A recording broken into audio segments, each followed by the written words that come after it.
So hey guys, it was about time I replaced my SteelSeries Apex 5, which kind of was a pretend mechanical keyboard using kind of a mesh style membrane, so it wasn't really a particularly clicky keyboard, which is kind of what I got used to with sort of the whole Ducky Sign series. So what I did is I picked up this Logitech G915 Lightspeed RGB Mech keyboard. There are three variants to this. So you've got the tactile version, you've got the clicky version, and there is a third version. I forget what that is now, but they're all pretty much the same. Now, what makes this keyboard particularly unique, aside from the price, and that was coming in at about £100. I think they can still be had for £100. I think the RRP was a bit overpriced between sort of the 160 to £200 mark. So I guess you could probably do USD to GBP, be about in parity. But what's different about this keyboard is it's completely wireless, as you can see here, but it's still RGB. Now, unlike the Apex 5, I must admit I really enjoy typing with this keyboard. Whilst the travel's not particularly far, it gives you that real nice. It's almost like when using a sort of a Mac keyboard as well, which I find I got the sort of same experience there, where you got a nice, just enough travel to kind of give that the tactile feedback, which is kind of what they're selling it for. Now, this keyboard both comes with a little RF dongle that you can plug in, so you don't necessarily need to use Bluetooth. Obviously, Bluetooth will probably use a bit more power, but if you do want to use Bluetooth, you can. So you can just flick onto any of these buttons up the top here, switch over to Bluetooth, which is fine.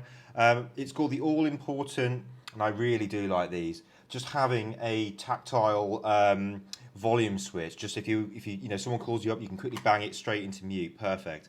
You've got your media keys, and obviously you've got your sort of accessory keys, or whatever you want to call them, custom keys if you want to use those. Overall, I must admit, I'm genuinely enjoying it.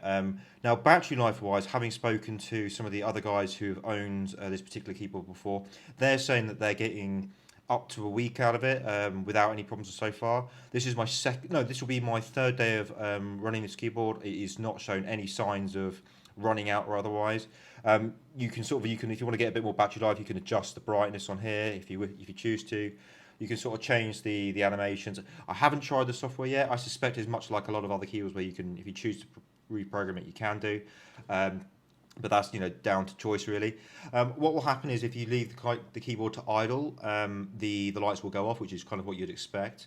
I would have liked some sort of I don't know if you've ever seen a sort of like glow in the dark style. They used to sell them like little stickers years ago. That would have been nice because when the lights go out, in fact, maybe I can just demonstrate it for you if I remember how to do it.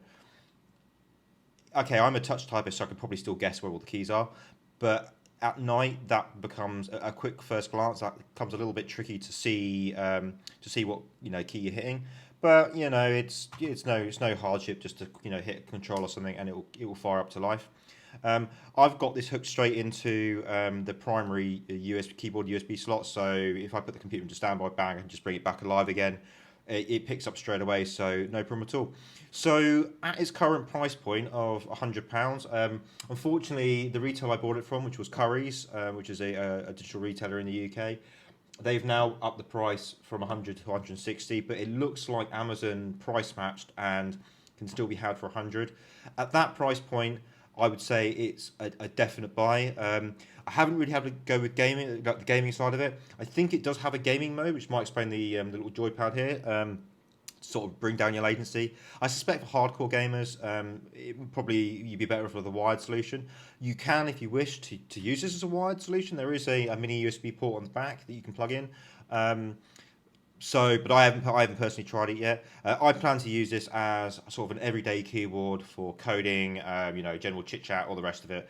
And thus far, it's way beyond the SteelSeries that I had previously. I still do like my clicky keyboards. Probably will. I don't want to go down the whole sort of Reddit's Mech keyboards sub because those guys go mad. But I wouldn't mind getting a one of the Ducky Shines. But they've now started to think of a number and double it. I mean, I remember when Mech keyboards used to be 60, 70 quid. Now they're just going up and up and up in prices. And if you're interested, actually, have a look at the DIY keyboards. There's some really cool custom build, or say semi-custom builds out there where you can get a project kit. And you can basically build your own keyboard to sort of whatever specification you like. It's a fun weekend project if you're into SMD, something to have a look at. Anyway, I'll leave it there. I will probably do another update to see a bit more about the battery life. I will have when I get a bit of time off work, I'll bang it into a game and see if there's any sort of input lag or otherwise. Other than that, definitely got a recommendation from me. Enjoy. Thanks, guys.